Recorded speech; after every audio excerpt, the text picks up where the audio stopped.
it's not in your control. Mm-hmm. So when you come in with that perspective of it's not me, like all glory to him, like he's going to give me what I need to pursue this. He's going to give me the resources that I need. He's going to remind me that he's a provider. All those things. It's not an easy revelation when you get it, but when you do, it's like oh, that's why I'm doing it.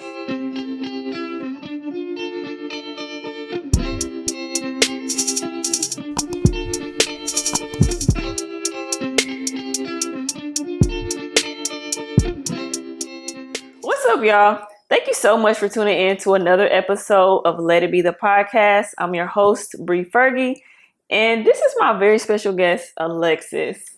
Alexis, I'm gonna let you introduce yourself, but I just want to say thank you for taking your time out of your day to come and spend time with me and to just talk with Let It Be the Podcast. So I'm excited to get into this conversation, and for my watchers, viewers, listeners, thank you so much for just staying in tune with Let It Be and being on this journey, because this is something that I didn't know how it was going to work out. I just been saying yes. And so God keeps sending me things and people to encounter and, messages to share. And that's what I'm going to keep doing. So, yeah. But Alexis, thank you so much for being here. Thank you for having me on here. Yeah. I'm excited. I'm excited for the journey you've had since we talking about journeys. Girl. But, listen. Yeah. And we have so much in common, too. So I was going to ask you, I want you to introduce yourself first. Tell us, who you are, where you from, what you be doing on the weekends, or what you like to do, something fun about yourself. Why you make that difficult with that simple question? Because I don't want people to feel confined. So just tell us my name is Alexis Bolden. I'm a digital strategist. I'm a freelancer turned full-time business owner because I am the founder and lead designer at Bolden Design Studios. And I'm just a girl who is in this new season trying to navigate putting me first so that I am not just working in the business, but working on it as well and living out my dreams. Okay. I'm from Peoria, Illinois. Where's that? By the way. It's central Illinois. It's actually it's been there a long time. It used to be called Little New York way back in the day. Is it a city? It's a city. Oh, okay. A lot of history there. The only thing I know about Illinois is Chicago, unfortunately. That's my third home now since I'm in Dallas, but that used to be my second home. Peoria, now that I've said this, you're going to randomly hear it on TV show throwbacks and everything. Really? Yeah. How long have you been in Dallas? About 5 years. Really? Did you move here by yourself? Did you have people here? I moved here by myself, outside of some church family that moved out to Dallas. So I had people I can kind of touch on if I really needed help. Mm-hmm. But I did not want to move to Dallas. I was trying to move to sunny, snowy Denver, Colorado. Really? Okay. My whole family, my mom had been claiming for years that she wanted to move to Dallas. My brother wanted to go. But somehow the doors open way and here I am. That's and still crazy. Yeah. 5 years. Cold, too hot. Literally. So I'm from Kansas City. Mm-hmm. And I've been in Dallas. It's crazy. I've been here for 8 years. That is. Oh, it's been that long. It's been 8. Well, it'll be 8 years in September. Crazy. I didn't want to live in Dallas either, girl. Where were you trying to go? Houston.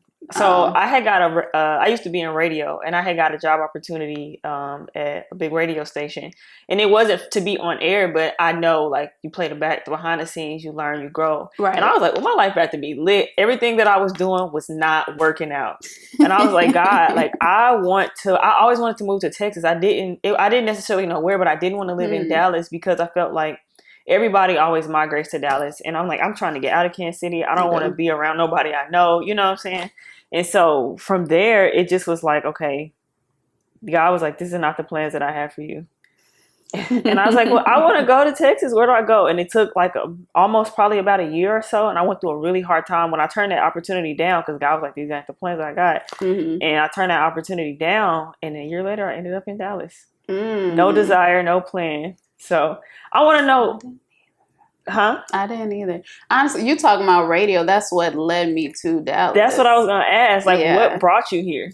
So, I was in Peoria, post-college. I went to Hampton University. Shout out to the HBCUs. And I went back home to Peoria. So I had my first like grown up job in Peoria, but I didn't like it. I was in like the tech industry. I was still doing design, and I was a triple minority at the time. I was the youngest one there. They act like I was an intern. I was the only Black person there, and I was the only woman on my team. So last hire, but first one to go.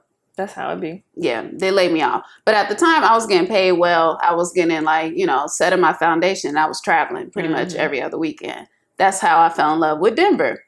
Then while I was... So wait, you was doing radio stuff? No. Radio is what brought me to Dallas. Oh, okay. So I was looking for a position out here, and Tom Joyner, the radio show Fly Jock, he has his place out in Dallas. So he had a foundation, and I was only familiar with it because they did help with HBCUs. So I looked at the position. I was like, I could do that. Like, I will try it out.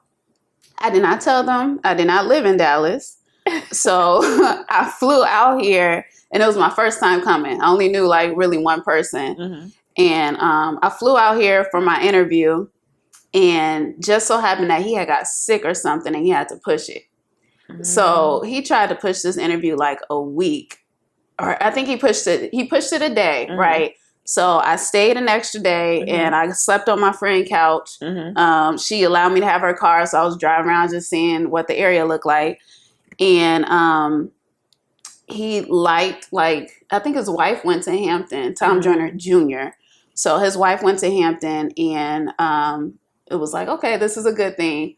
Tried to schedule that second interview, and then I had to admit, like, okay, well, see, what happened was I'm not from here.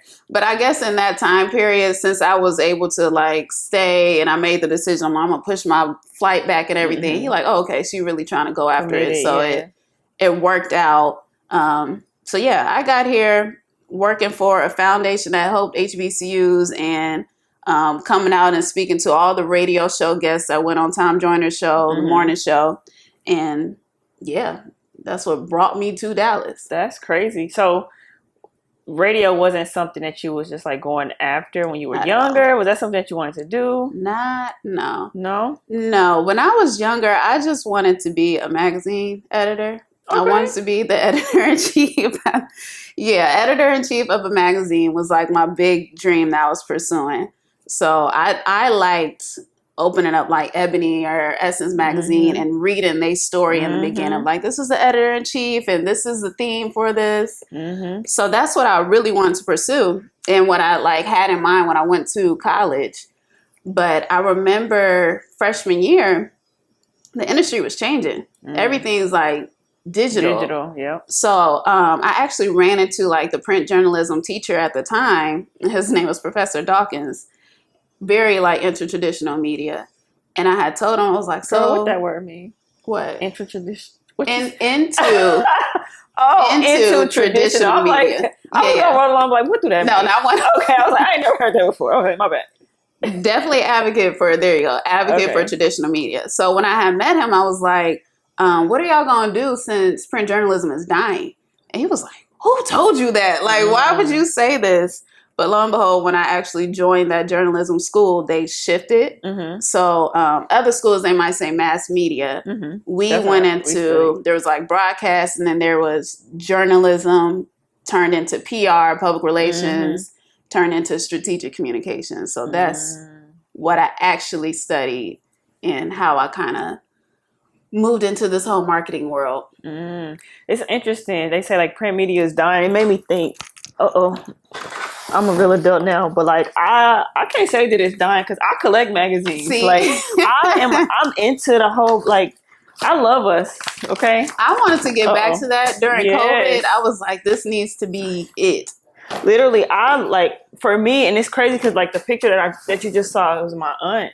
She was super into the culture and a lot of stuff I didn't understand at the time. She always exposed me to like Black people in media, Black music, all those things. And that's what I was always fascinated with. And then being from Kansas City, at the time, radio was the biggest thing that was going on, you know, like the Chiefs was losers at that time. And it just wasn't a lot going on. And so that I was always fascinated with radio, but I'm like, what could I do? You know, I used to have my own little make-believe radio show. I took like a cassette tape and I would put a piece of paper in the back of the cassette tape and like record all over like old cassettes and then make my own songs, like make my own show with all the songs that I liked. Wow. It's crazy. And then you said earlier you feel like an older millennial. We literally are the old millennials. We're like the aunties and uncles. Literally, that's crazy. Point. Like we the ones supposed to be hosting the barbecues now. Like that's crazy. But thinking just about being in broadcast, like I was always fascinated with like the life and the culture. How does this work and all those things? I love that. I'm so grateful that my aunt exposed that to me young. But I didn't know. I think that it took me some time to actually believe that I could like do a thing like that. It was just like a fantasy. Like I just didn't really think that. Like I see it. You see stuff on TV and you don't think like that's attainable for me. And I never believed that. And so I think I've done this a lot in my life. Like, where's a happy medium to play it safe? Because I love music. I love I love entertainment and all that. So I was just like, okay, how do I get my hands around it? And I didn't know that I was going to go to college because, like, I mean, we talked a lot about like my past, but like I was a trouble child, so I didn't know I was going to go to college or anything. But once I was that was my way out, girl. Literally, I was going to college. See, and that was the reason I went to college, not because I thought that I was just going to be this like super successful person. That was my way out of like the norm of what I saw. And I studied public relations. That's actually what I got into. Yeah. And so when I was in school, I was like, okay, I did broadcast on the side. And then I was like, my big dream was to work as a publicist or something for artists or work for a music. That was a glamorous thing. That's what I wanted. I was like, I want to work. I want to be a publicist, PR specialist, or I want to work for like a record company or something like that. You know, I just always wanted to be around it. Even if I wasn't behind the camera, I never thought that this would be a thing for me. But I was like, I just want to be around it. And that was like, that's how I kind of built my career. And that was my perspective. I kind of shifted from that because learning PR, that was like I said, that was a glamorous job that you can grow into. But I didn't really desire that for some reason. I actually shifted because during college, I took a lot of leadership positions. I was just running around, to be honest. But I think that's what helped me with this whole business owner perspective because you learn the ins and outs of things. Even if you don't have an understanding, this is why the journey is important. You don't have the understanding of like how to get there. Different little steps along the way is going to expose you to more. So you got to get outside of your comfort zone and be exposed to different things. So I was able to build up that muscle of like, yeah, I could be a leader. Like I can own it. I can have my own office. I could work this team and all that kind of helped later on with multiple things. But even, I know one thing we kind of relate to, because we talked about it before, was just valuing working for somebody else and volunteering. Oh, girl. That brings me to how we got connected, which is what I was going to ask you. Because it's good that you say that. And it's something else that I think a lot of people in general, especially this younger generation, it's like a microwave generation. They want instant gratification. They want to go viral. They want these things to happen. And if you do, like, you're going to miss out on the steps, you know, like the journey is so important. And I used to look at the journey like, God, like when it comes to trying to build like a career, it's just like, I just want this to happen, or I want to meet with one person. Because this is so funny. When I used to do my radio show, I used to be like, well, Tyler Perry going to discover me. This was really I really believed this. That was a big break. Yeah, I was like, Tyler Perry going to hear me on the radio. He going to come visit Kansas City, and then he going to connect me with Oprah. And I used to fantasize about all of this crazy stuff. And I was like, okay, that's going to be my big break. And then once I got behind like radio, and then like after I graduated college, and then I started doing like work in the city, seeing how radio worked, I was like, oh, baby. I was like, oh, this is not. And I'm so glad that, because I feel like too, some people are fascinated with the perception versus like it's reality kind of thing. So people who saw me thought like, oh, she with the radio, she at the show, she meeting the celebrities Names. and all the things. And don't give me your mixtape because I can't do nothing for you, baby. You know, I don't really know how to pay my bills. You feel me? And so I was just like, oh, I don't like this. I didn't like that attention. I didn't like the persona that it gave, because I could have been out here flexing and faking like a lot of people are. Because I promise you, a lot of people like being on this side of things. It's like, you're really not what you are portraying. And it's really not like that, you know? And I think that warps the mind of the people coming up, because it's like, oh, well, I don't have what it looks like. So it's like, well, I just want what they got. But you don't know really what goes on behind that glamorous, you know what I'm saying? That's true. And it's really the journey. And I'm so glad that you brought that up, and just even with serving, because there's so many opportunities that I've gotten. Like when I worked at High 103, I didn't get a check for that. Really? It was a part of my intern. I got credit for it, but it was like the last little portion before I could get my degree. But I didn't get paid for that. And then I was on another radio show, on a community station. I didn't get paid for that either. But looking back, it's like God was preparing me along the way, all those steps, and serving and volunteering. And like, even to this day, I'm always like, I don't know everything, you know, and I don't want nothing that's microwavable that's just gonna pop, because there's so much stuff that's valuable in this process that you need. And it brings me to how we got connected. Do you remember? Yeah, we met at the 10th anniversary for the Den Black Film Festival, which is, so the way that I got into that was through volunteering as well. That's good. When I came out here, my layoff number 2 was with the foundation that I was with. So I wasn't even... Tom Joyner? Yeah. Okay. New hire, new city, relocated and everything, but wasn't even at maybe 6-7 months. That's and they had to like lay off the whole foundation. Before we go too deep in that, I got a question. Do you feel like that decision, do you feel like led to that? Was you like kind of praying like, God, this is my way out kind of thing? Like, did you hear God say that, or was it just like, I'm about to just see what's gonna happen? That's kind of funny, because I don't really remember like seeking him out of is this my city? Like, is this where I'm supposed to go? I recall just praying for, God, I want to be around other like-minded individuals. I want to have friends that I could talk about faith with, because I still got friends and I don't really go deep into faith with everybody.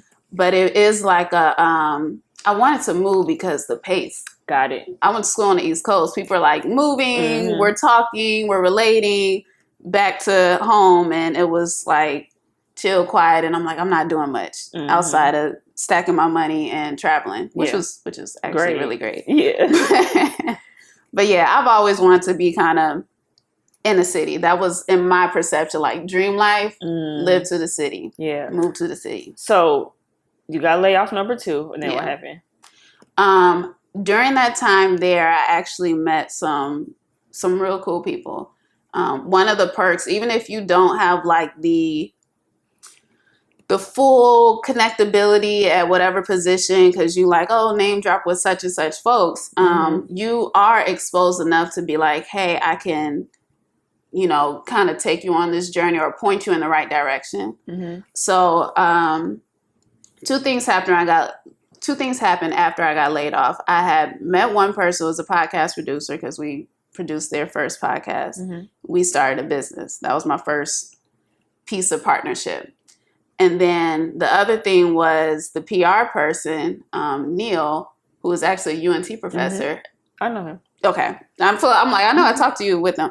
Yeah. So he pointed me to the film festival, and he was like, these are great people. They need some help. 3.5 years later, I was volunteering. Now I'm a marketing director for the full film festival, and they did their 10th anniversary. So while we had, I think it was like our opening, and that's when the founders came up and like, hey, Bree, this is, you know, me. I'm like, hey. That's crazy. So it makes me just think about how like important service is, right? Because like, and not looking for opportunity to just like, well, how's this going to serve me? Because a lot of people got that arrogant attitude, even in relationships and all this, like, this ain't doing nothing for me. How's it going to serve me? Like, why can't you just serve?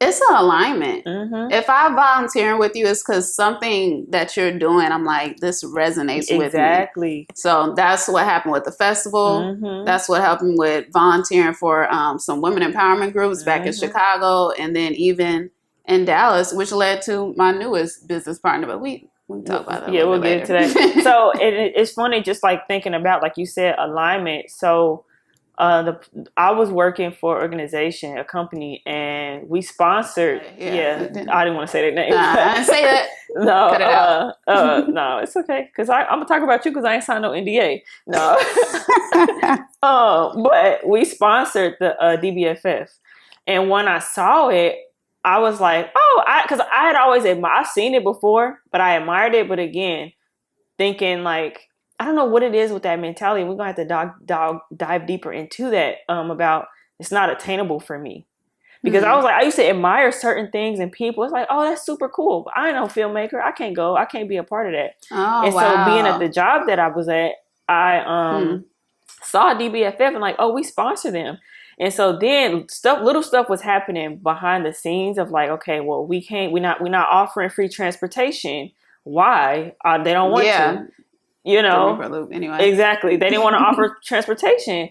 And then it got to the point where I'm like, well, we need to do something, because I'm not one of those people who like, we're not about to just be throwing money to the little blacks and saying, hey, we did something cool, check. No, like, what else can we do? I literally had to fight to get a social media collaboration post, to make a post. Like, it was so much back and forth that I was having. And I'm like, y'all really starting to piss me off. You know, like, I was just starting to see stuff way, like the veils was lifted. And I'm like, we're going to have the least that you can do is post a social media. Yeah. Even if you're not offering services, you know what I'm saying? Yeah. And so from that, it just kind of intrigued me. And I'm like, okay, I wanted to dive more into it. And so then I'm like, well, I'm about to volunteer. And so that's literally how I was like, and I'm always curious, and I love to support people in general, especially if they like us and we doing great things. Like, oh, I'm all hands on deck, you know. And so when I saw opportunity it was like an on-air host, and I felt like this was a year when I was like, I'm just about to start trying stuff. This was just like, I'm just about to do it and see.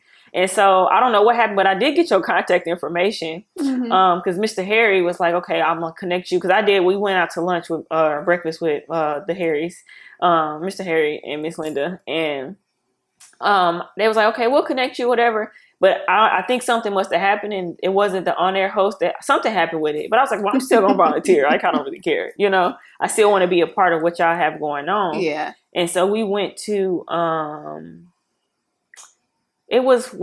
remember I met Miss Opal Lee. That's all I remember. Wherever we were wherever she was. Yeah, that's how we screening. At the screening. So it was like a VIP happy hour mixer kind of thing, and that's how we got connected. Yep. And it's just crazy, just from volunteering. It really was.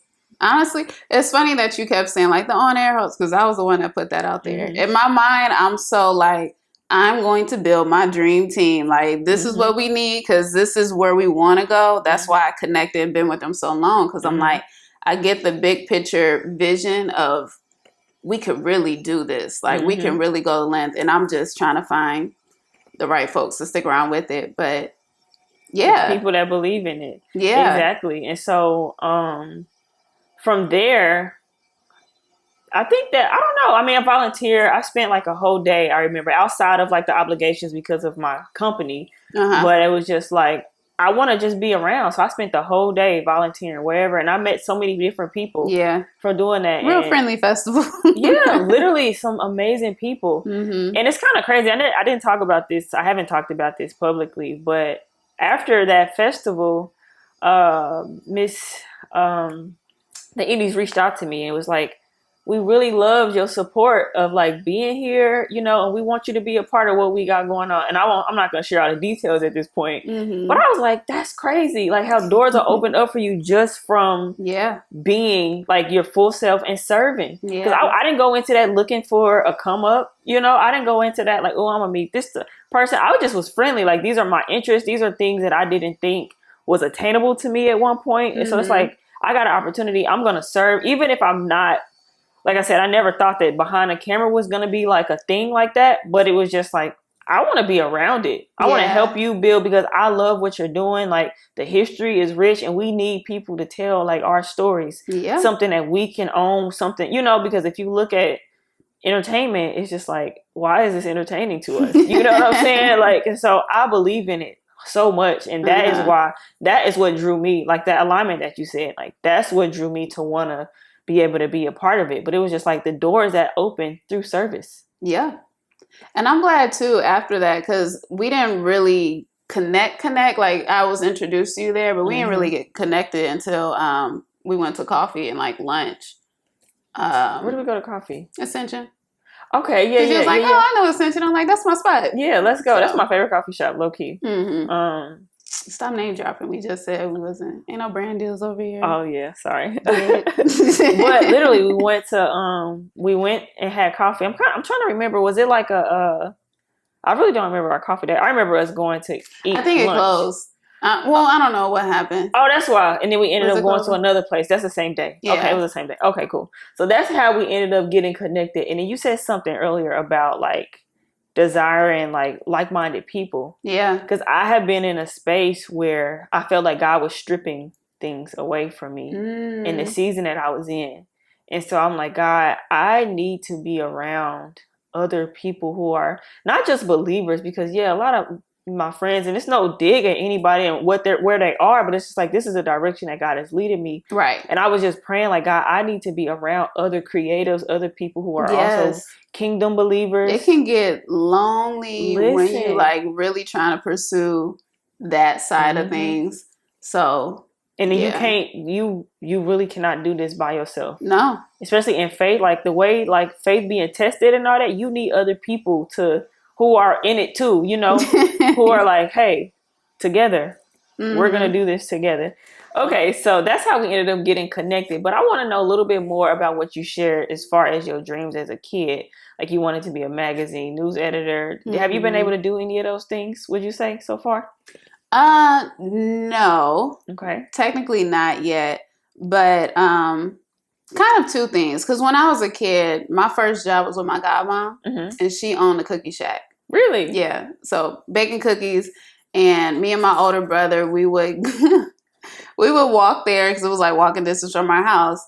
And my job was like sorting through her receipts, and so she can do her taxes and like being a cashier temporarily. So it was this exposure to, you know, being a business owner and just the ins and outs of like having that. She even had like this summer program called I Am the Boss, and it kind of taught us some basics of like what that would look like.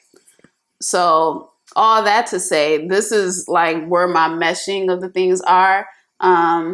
With the magazine editor, I realized later, like, that's not the direction I was kind of going in after college. But I had my own business. I was freelancing at the time. Like, I don't know if I even said that, but in college, y'all needed a nice resume at the time. Like, people wanted the designed resume.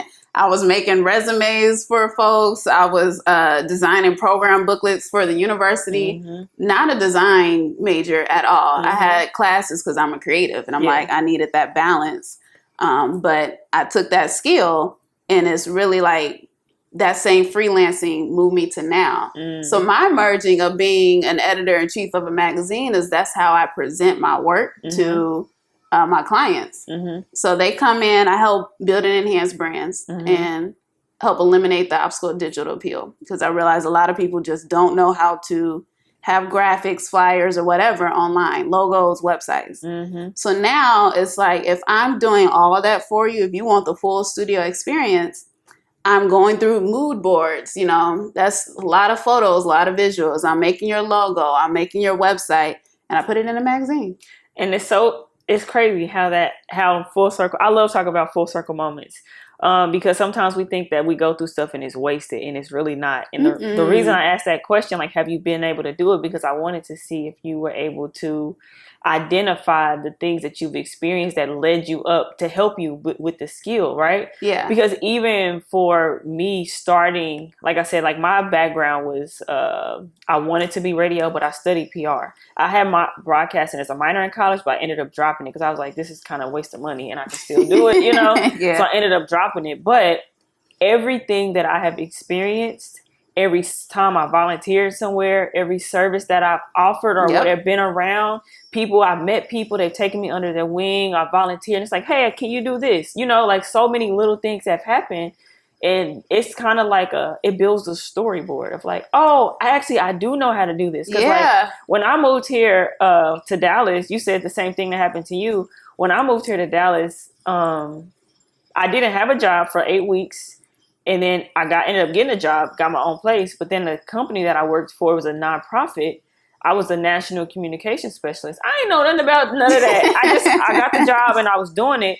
But then that showed me how to write press releases. That showed me how to do all these things and like how to manage different business in different markets. And like, so it showed me something. And then that door closed. And I'm like, Lord, I just moved here. I got bills to pay. It's all for a reason. All of it. And then outside of what it was doing, it tested me in my faith. It was just, I was collecting things along the way. And so then from there, I went to, I worked at a startup company, girl, and got that job. They mixed up my resume. I was supposed to be interviewing for a recruiting agency to be a recruiter. And I got there and they called me somebody else, sent me to an offsite for an interview. Yeah. And then my curiosity, I was like, well, what is this place? You know, how much y'all pay? Yeah, literally, I was curious, and it was different because I'm really not a corporate girly. Like, I've tried to be, but that's just not who I am in my core, and this was just different. And so I was like, ended up taking that job. And when you work for startups, you wear so many different hats. HR, I'm learning how to balance books. I'm learning how to do all of these different things, like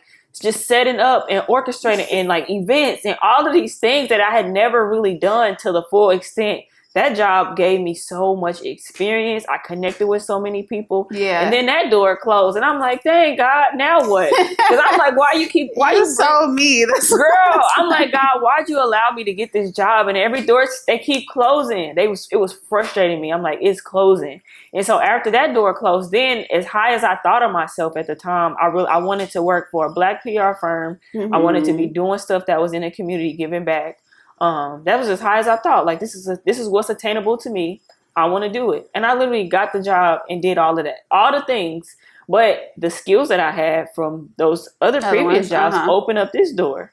And then working at this job showed me how to manage different clients. Now I'm doing clientele. Like, I know how to do certain things. I don't necessarily want to do them, but like, I know how to, like, writing and managing working with nonprofits and all the exposure. It literally, that's what was happening to me. That was my journey. And so just saying all that to say, like, we really discount. We want to skip the steps and get to the shine. Necessary. Every time you talk about startup and all the other things, I'm like, welcome to business ownership. You wear all the hats until you get somebody else to wear it. Like, exactly. And even with business owners, like, you have to know how to run as an entrepreneur.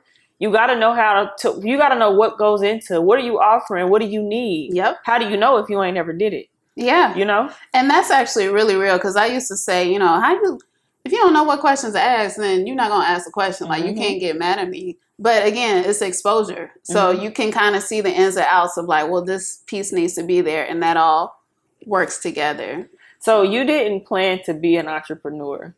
No. So how did that happen? Like, was it those closed doors? Like, what led you to that? It was the closed doors. I think after the second layoff, I started to like glamorize it, like, ooh, this can't be my life. Because God, each time, God was working things out. Like, I got laid off from the foundation, but somehow things worked out that like I got a long severance pay, like to the end of the year. That wasn't even supposed to happen, but God was in that. So I'm like set, I got money. I got somebody that want to start a business. I'm like, yeah, we're going to do it. So in my mind, I'm like, finally, I'm going to try this. I want to be a serial entrepreneur. And it's so funny how we say things of like, this is my dream, until you start living it and you like, that ain't right. This ain't right. Like you could say, you know, I can't wait until I want to live in Dallas, or I want to live in New York.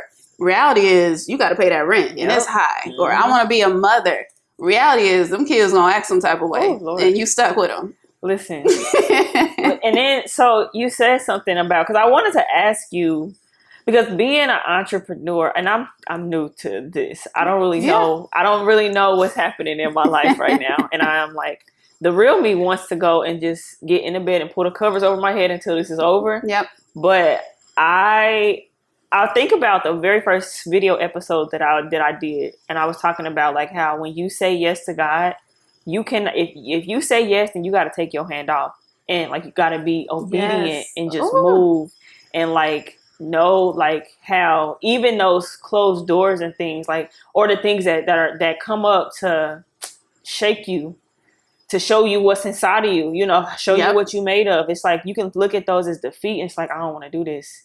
Or you, I mean, like when you saying yes to God, it's like, oh, he allowed me to experience this because for one, I'm supposed to learn.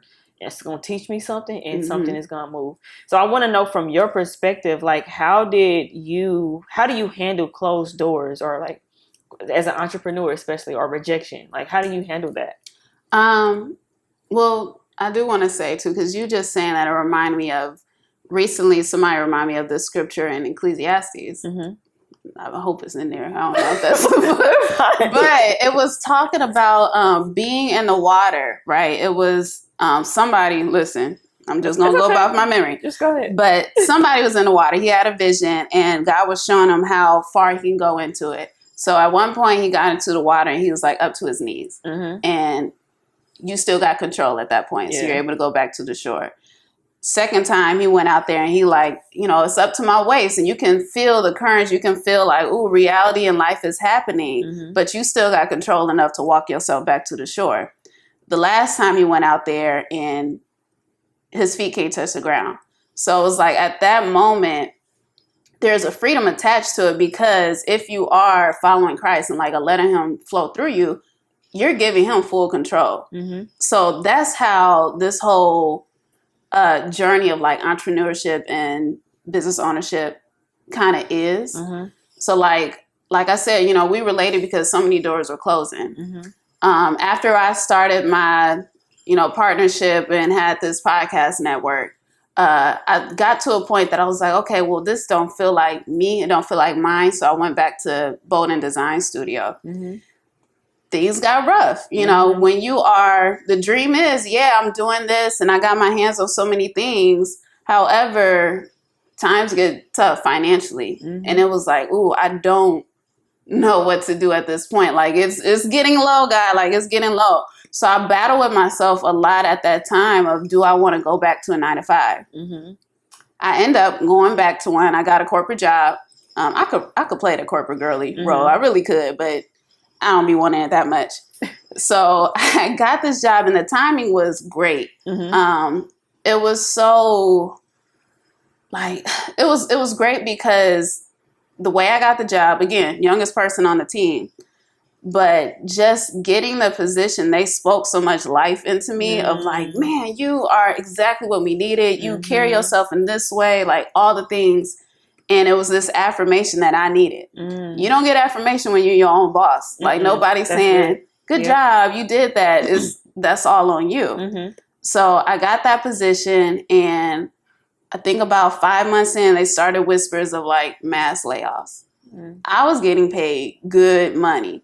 So I thought I was in a clear because all the things they said before, door shut, I'm laid off again. There's going to be like two sides of the situation. Reality is like God has set this up in such a way that when all my money was dwindled, that job restored it back, savings and all, within those few months. Set again. So I went from here and all that mentality that you like, this is my life. I'm trying to date, can't buy myself a dress. Like this is hard type of stuff. To like, okay, now I'm back restored, because that finances can like get to me. It's a weight. Trust me, I know. Yeah, I know. So now I'm back here, but also it was like, again, like the third time, like I'm laid off again. Is it me? Is it me? And then I was like, oh, it might be. You know, like God is just saying, no, when are you really going to do what you said you want to do? Ooh. Your desire was that you want to be this business owner. I'm giving you the chance to do it. Again, I set you off. You cried about these things. I got you back stable. When are you going to do it? So it was this whole battle of like, mentally, you got to strengthen yourself, because once you get a couple of no's and doors keep shutting in your face, you will kind of go through this place of, your faith in your own capability Yep, might that's what I was about to dwindle. say. Yep. Yeah.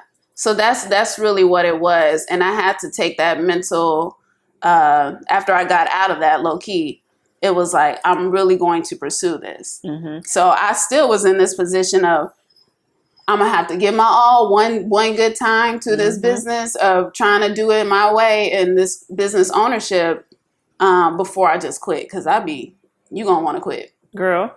So you said a lot of things. I want to go back to the scripture. I don't know the scripture off top, but God was telling him, Peter, to come off the boat. Do you trust me?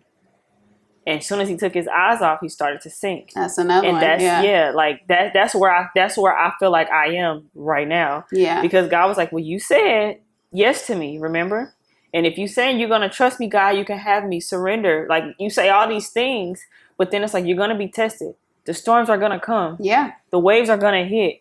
But like, if you keep your eyes on Jesus, like, you will have peace that surpasses all understanding. Yeah. And I feel like I'm coming out of, like, I just went through like a really daunting season of my journey. And when we connected, I was feeling like low. And I know sometimes you probably was like, girl, what is going on? No, like, I related to it. Really? That was the thing. It related to me so much. And I think I told you that. Yeah, later. And I think too, because it was like, we kind of like, I mean, we didn't just meet, but we were like, we starting to get close to each other now. And so it's like, I'm really like trying to zip up and keep myself together. But inside, I am a wreck. It was like really hard, because it's kind of one of those things where it's like, God, I said yes to you. Why is this hard? And then it was like, girl, who said it was going to be easy? Who said it was going to be easy, first of all? And then too, it's like, I don't know how much God is going to release me to share everything, because I think he's still doing the work on my heart.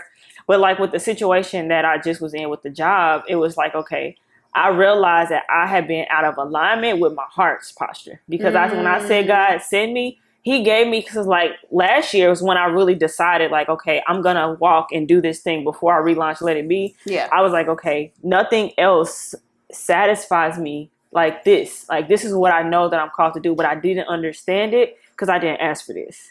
You could have never in my life. Oh my gosh. Like, when I was doing radio, I was giving people opportunities like local artists and things. But now when I think about the preparation, the way that I set up like my podcast, it's like, it's not just about me. I tell my story, but I want to bring other people on to give them a chance to share. That's the same thing that I was doing when I had my radio show. It was the same thing. It just looks different now. But God had to get control of my heart completely. Yeah. And now I'm doing it for his kingdom and not for my pleasure or leisure, And so it's like, wow. So when you think about it in that aspect, and then like, last year when I was like, okay, God, I say yes to you, whatever it is that you want me to do, I'll do it. And then start moving out of faith. And I'm like, well, I can't be an entrepreneur no more because I spent all my money, all my savings, my severance, everything. Unemployment wasn't barely cutting it.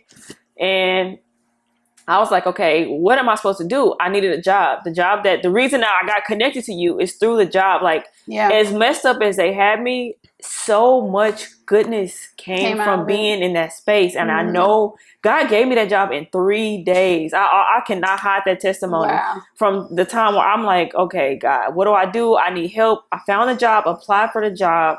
They emailed me the same day, interviewed the next day, called me back for another interview. They wanted me to come in, the next day, and gave me the job just like that. And I was like, and I didn't want to take it because I judged the way the office looked and the people that I saw. And I'm like, I don't care about transportation. I don't want to do. I'm like, this is not in the plans, God. What you showed me, this ain't it. But God was like, girl, they're still working you, the people that you need to connect to, the people that you need to minister to.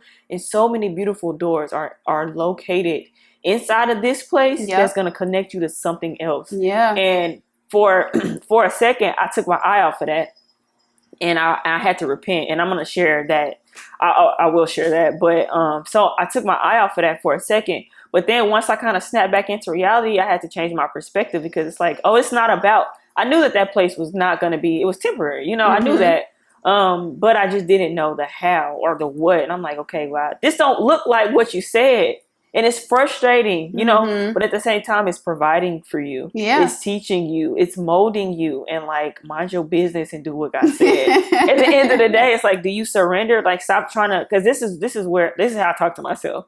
Because like, I really do have a problem. And it's so crazy that that's what Let It Be. It's about releasing control. I have a trouble with, like, I need to know that it's stable. I need to know that I can trust you. But then I feel like now stepping into like this entrepreneurial Mm-hmm. journey, Mm-hmm. girl. That's how I feel like, oh, this is really a faith walk. Yeah, it really is. And it's beautiful, but at the same, like I said earlier, you can have this dream, but then reality of the situation, when you're walking in that dream, it don't feel like that. Which is when I had met you, the reason it resonated with me was because you were telling me, like, after you left that last place, it was like, I'm not going back to this. Like, I'm trying to do this full time. I'm going to have my business, this and that. And I had like this excitement and joy for you. Like, yes, like do it. And then I had to check myself because the same thing, I was like, oh, it's such a blessing for you. Mm-hmm. I was claiming as a curse for myself. Because I'm like, yeah, I'm living out that dream. But the reality of all the waves and water around me was hitting me hard at that time. Mm-hmm. And you just saying that was helpful for me because I was like, get your life, girl, pretty much. Like, you said you wanted this. Yeah. You got this. So move through it. What do you think your struggles are when it comes to, like, believing that you cut out for this? I don't see. Here's the thing. I want to say two things. It was because I didn't necessarily ask for it when it happened. I think a lot of times we can be thrown into positions and you're like, I ain't ready yet. But God is like, no, you're ready. Just walk through this. So it's interesting because this new collaboration that I have that I was telling you about. Mm-hmm. So it's called Dream Girl. Mm-hmm. And when we first came up with it, it's with a client turned friend turned business partner. Mm-hmm. So we worked together before because I volunteered. She had this women empowerment tea party called Tabitha's Tea Party out here in Dallas. I wanted to go, but tickets had closed. Mm-hmm. So I hit her up and I was like, hey, I'll volunteer. I'll do your social media. And she was like, yeah, who says no to good help? Yeah. Like, please. I did such a good job. Yeah, again, it came up again. Did such a good job with it that I've been doing her social media for a couple years. Mm-hmm. And she gets so many compliments on it, which is a blessing. Mm-hmm. I was able to like put images to the vision that she had. Mm-hmm. So everything is it's really fun. You know, the pages and everything. I was able to kind of tap into the heart of her brand. Mm-hmm. So we started, working a little bit last year because she also does consulting. Okay. And, I do the brand design and web design. So we were like, hey, we could work together. Mm-hmm. And we tried it out. It worked for a little bit, but then things settled down because we had other life stuff. Mm-hmm. So then one time we were on the phone and she was like, we could really do this. Like, we could legit do this if you wanted to. I was like, yeah, not thinking nothing big about it. Until she calls me again, and she literally the next day, she had went somewhere and somebody prophesied over her and was talking about this new business idea that you have is going to prosper, like it's going to work. And they're also like, you're going to do it with a trusted friend. So she calls me and she was like, that's so crazy. Like, I literally used those words talking about you of like, I trust her. And, this is how things can work for this business. And then she gets this confirmation. So I'm still kind of on the edge of just, okay, God ain't told me nothing yet. Like I want my own. Mine came later. So I ended up going to this Bible study. It was another woman that I had met walking in the purpose that God had told her. This was her first time throwing this like Bible study outside. It was in Austin, Texas. Real cool. Yeah, it was real. That sounds cool. It was matter of fact, the first lady pastor of my church, she was there because she also sings. So she also was like there. She performed for the first time in front of like an intimate group. You have to plug me. Do they still do it? I definitely will. Oh, sing or the Bible study? I don't know if she got one coming up. Okay. But yeah, I'll definitely connect you. So while we're there, she was talking about the message was on Joseph. and Joseph, who was a dreamer. So she was diving deep into that and talking about how people will try to steal your dreams, and you got to pursue that and really know who you are on the inside. But while she was speaking, my mind was going to, well, what about the other brothers? Like, what about Reuben, who is the oldest? So God gave me this whole revelation because I would know your word, girl. No. I was literally reading it while she talking. There was no paying attention. I was like going here, but God gave me this whole revelation. I'm like bawling, crying on the way home while I'm thinking about this. But it was two things he had revealed to me in that, because Joseph, main character energy. He's a dreamer. He's a kid that's going to do all the wonderful stuff. And Reuben was the oldest. But Reuben was also spoke about a lot too in that word. You know, not just like that he was the oldest, but he was the one that was like, you know, let's not kill him. Like, let's throw him in there. And they listened. And that was what was standing out to me. I was like, Reuben could have been the voice of the nations, low key. Like, Reuben could have, if they all their brothers did not look at Joseph as if he's the main character and he's the only one that God is going to bless, they could have been blessed equally. That's good. It could have been a whole nation of Reuben could have been. Oh, come on, evangelist! But it could have been like a whole both and situation, not just them, because you see them, they got the personality to do it. They look a certain type of way, so they're the ones that's supposed to be great. If you were like, God, use me for your purpose as well, Reuben could have been this voice among nations, because all his brothers who was trying to kill somebody, how one person just calmed them down and like, let's not do that, and they listen. Yeah. So I was just standing thinking about that. I was like, that could have been a both and situation, because my business partner has that like great personality. She's been doing it. And it's not that I feel like I'm less than, but it's like, well, you got main character energy, and I don't carry that same type of energy just yet. Like, I'm navigating my way through there. So that was a revelation of like, it can be a both and. Y'all could work together and y'all could build off of each other. You know, because Reuben had things as an older brother that he could have gave to Joseph, and vice versa. So the other side to it was Reuben did like have love for Joseph. He was a baby at the time. And just like business ownership, you might have a business idea that's like your baby. But what Reuben did with his baby was put it into a hole and said, I'm going to come back when I'm ready for it.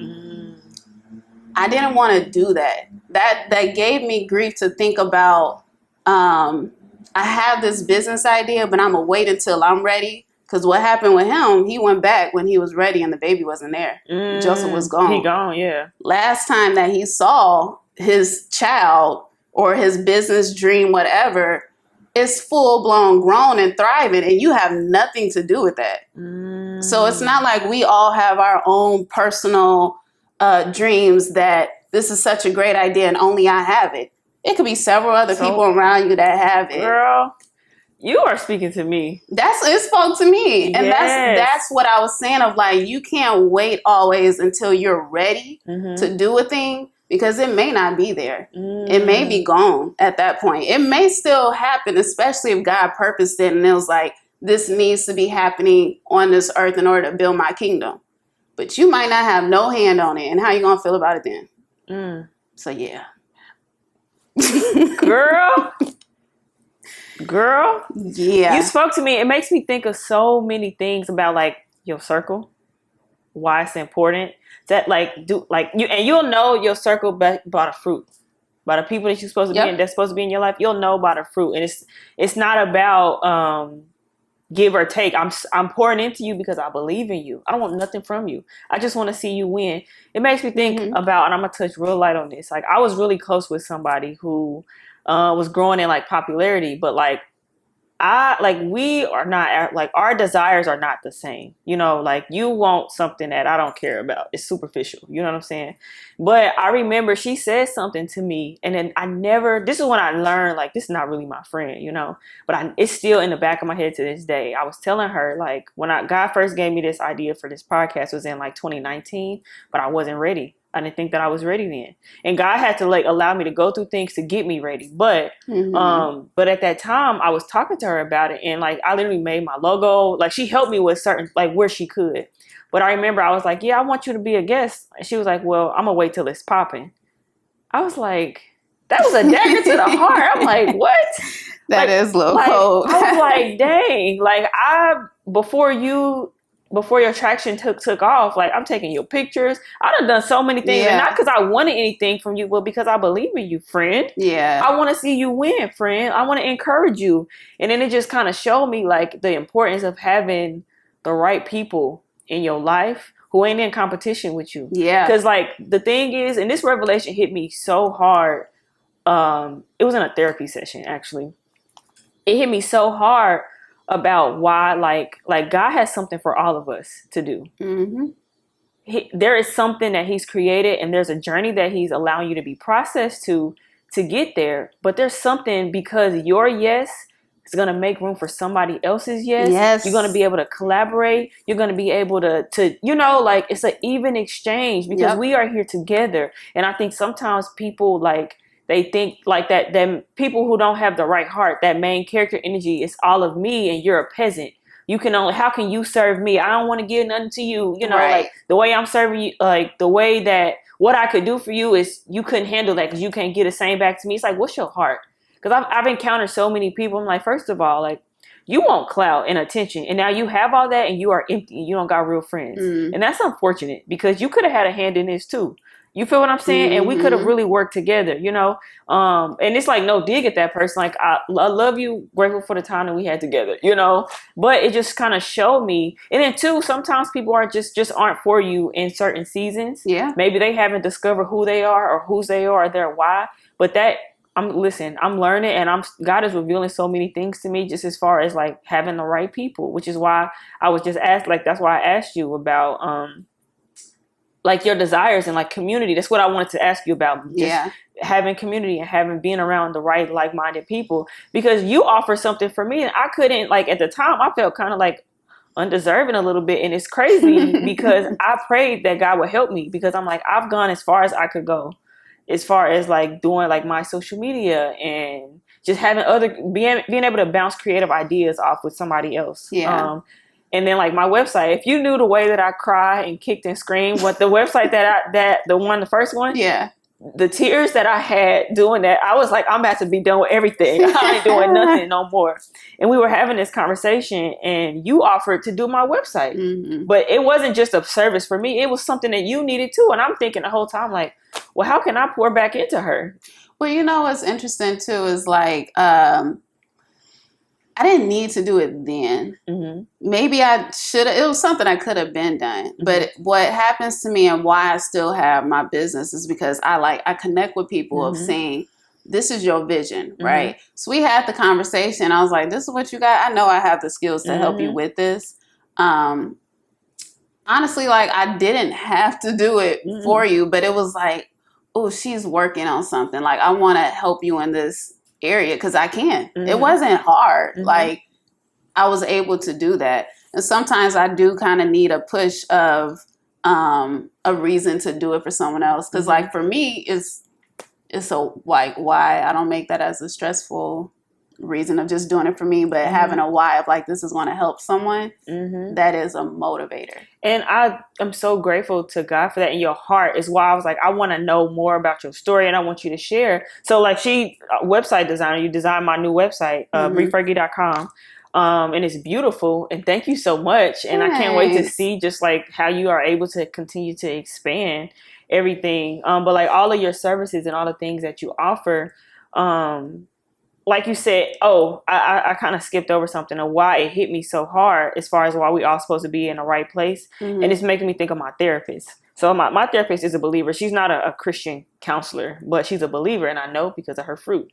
But like the way that God used her when I first met her, I was in a space where I was like, God, like it was right after the police had like killed my ex-boyfriend, and I was very discouraged and I was struggling mentally. She was able to help me, and she called me and she just was like, we had our consultation And she followed up with me. She was like, I don't do this for money. I do this because I believe in our people. And like, I know that God gave me something to help people. And I'm like, it's people like that. And those are the people that God has. He's removed some people out of my life, but now he's replaced them with people with that kind of heart posture. Yeah. And it's not about what, like, you doing something for me and I can't do anything in return for you. It's about where God is leading you, what God is doing in your heart, and how God is going to bless you through your obedience and your heart of surrender and service to other people. When you can't get nothing, even if you can get nothing in return, I want to do this for you because I can. For one, it's not going to cost me anything. If anything, it's going to benefit me in some way. And you might not even see the fruits of the labor that you are sowing right now, you know? Yeah. But it's like that simple act is going to take you it's why your business is going to be blessed. I just want you to know that. It's why your business is going to be blessed. Even with my therapist, like, it just was a reminder to me, like, especially like what I kind of just went through, and her speaking to me, speaking life into me, and like, oh, that's why, like, God, like, he's given us all something to do because of his kingdom people are going to come through and they're going to need a service. They're going to need to be encouraged. They're going to need to they have kids that need to be poured into. It's like nobody is insignificant. Literally nobody is insignificant. The world is waiting on the revelation or the revealing of the sons and daughters of God. And it's happening. We got to be working. Yeah. It's happening. That's exciting, though. It is. But then you'll see, I think, too, like, when you look at it from a kingdom perspective, you see some people are falling right now. And some things, like we were just talking about earlier, being exposed and overturned. But it's like, because God is working through us. And that's why there's so much that God wants to do through us. And that's why it's like sitting on that thing that even though it's hard, like, oh, I don't want to do this because it's too hard. Like, girl, put your big girl pants on. You can do this because God allowed you to get through this part, you know? Right. And so I stopped looking at some of those seasons of like closed doors or like ended relationships and all those things as defeat. It's like, okay, God, you're leading me.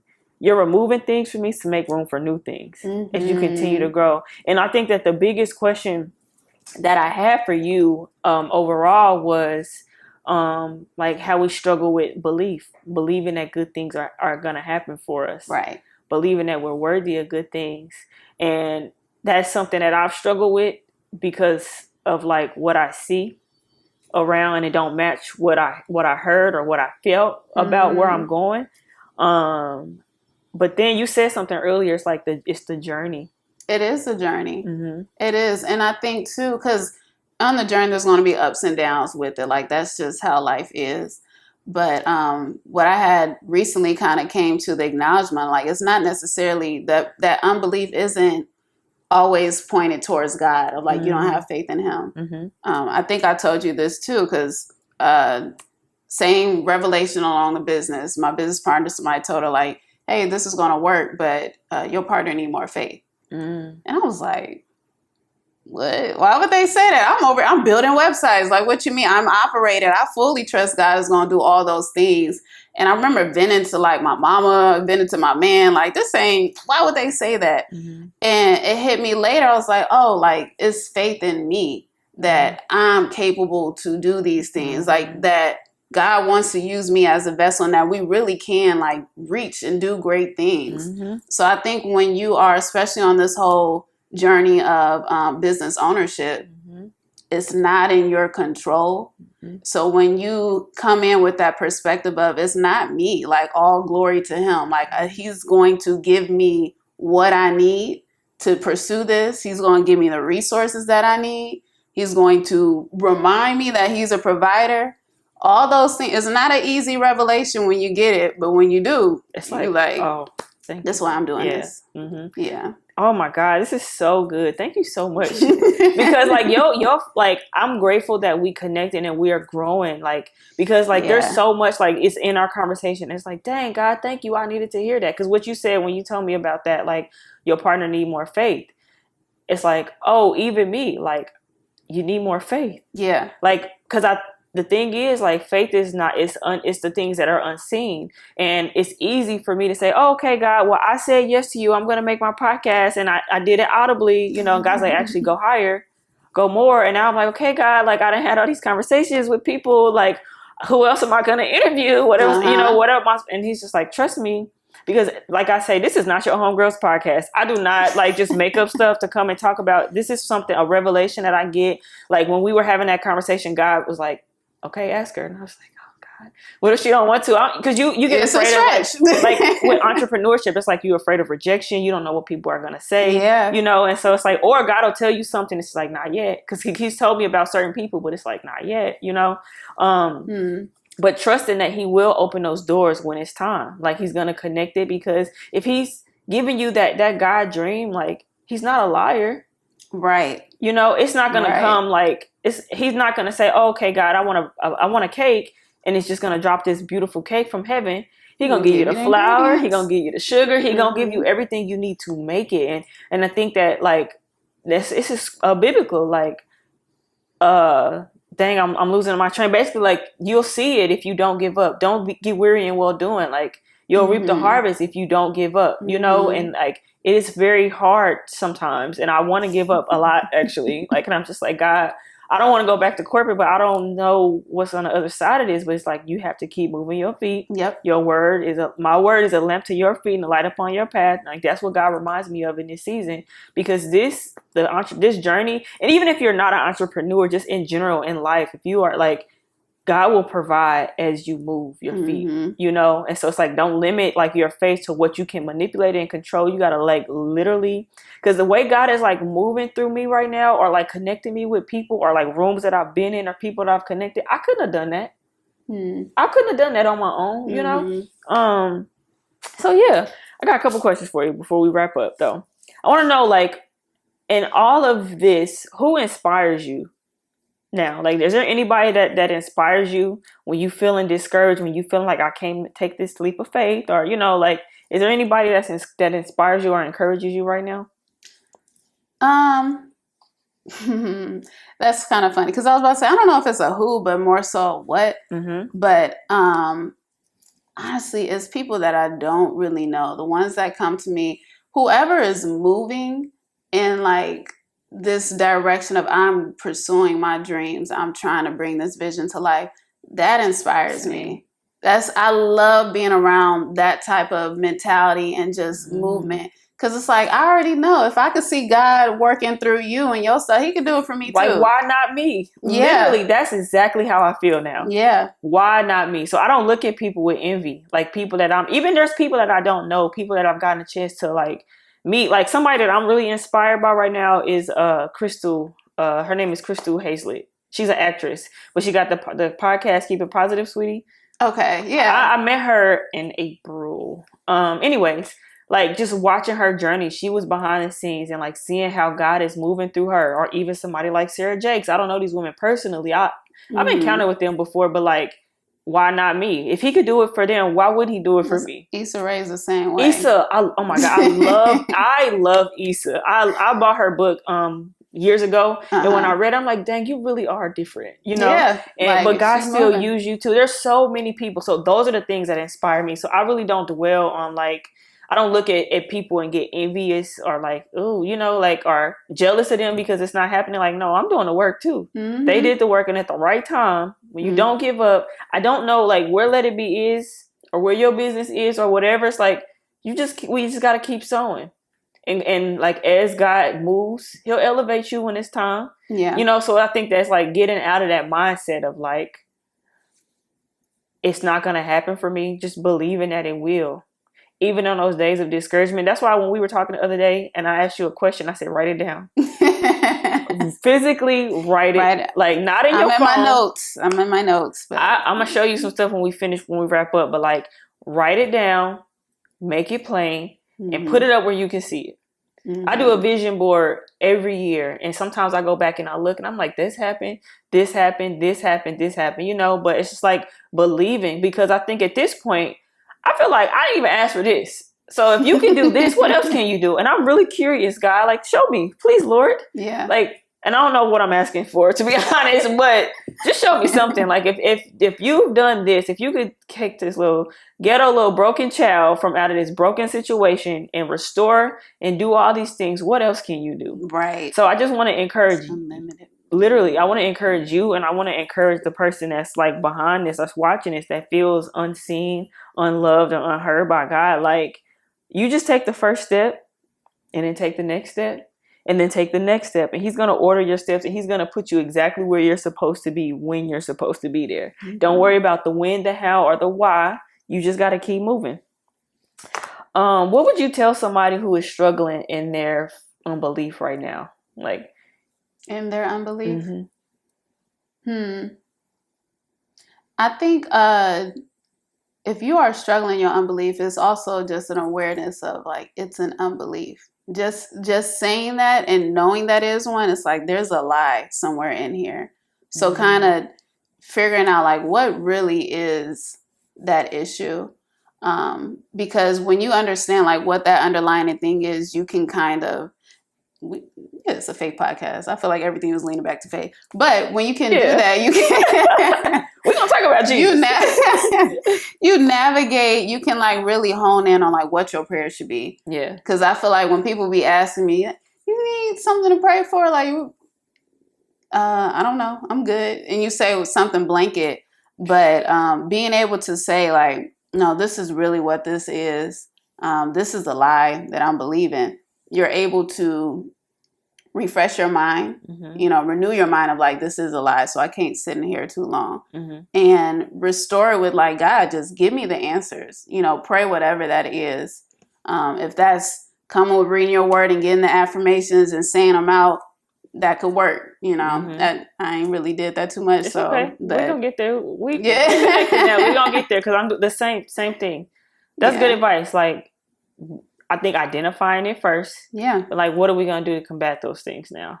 Because the enemy will have a play day with your mind. If you don't believe it, then he's going to give you even more reasons to not believe it. And so it's like, I think that's why your circle matters, and not just people who you can kick it with, people who you can pray with, who going to encourage you, who know the word, who can really affirm you. I think that's very, very true. And something I've said of just like, what really hits me, you could be like, you okay, you're doing a good job, and that don't mean nothing to me. Yep. But if you're like, no, this is who you are, mm-hmm. and you tripping. Need to be reminded. Yep. That's those are the people who will get down in there with you, and not just, I hope you're okay, thanks. Yeah. Like, I need some prayer, I need to be encouraged, like, and I need, like, it's just, those are some of the things that I feel, yeah. I got one more question, well, two more. First of all, how can people, we're almost done. How can people support you? How can people like know more about what you got going on?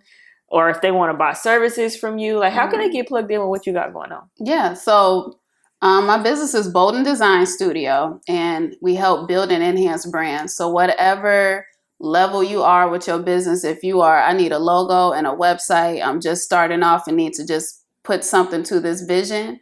Or if you're at a place of, I've already been trying to work and operate this, but I need to get to that next level. I have services that include like digital ads, if that's what you're doing, or social media content creation.